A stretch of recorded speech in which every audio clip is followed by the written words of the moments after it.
Čaute, čaute, zdravíme z mestečka Semej. Akurát po 10 000 kilometroch sme si dali malú pauzu na hoteli, sprška, všetko ako má byť. No ale na čo sa chceme pozrieť, to je dezen na mojom motocykli. Pôvodný vyzeral takto, to sú náhradné pneumatiky. Ale poďme sa pozrieť, ako vyzerá po 10 000 kilometroch na Honde.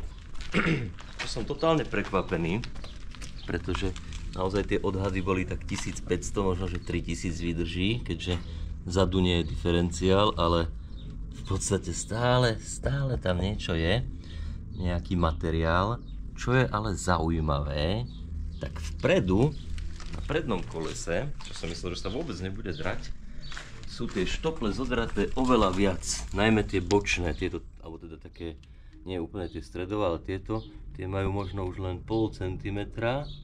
Tie stredné majú tak polovicu materiálu a tie úplne na kraji sú ešte v podstate niektoré úplne pôvodné. Takže to je také zaujímavé zistenie po 10 000 kilometroch. Čaute.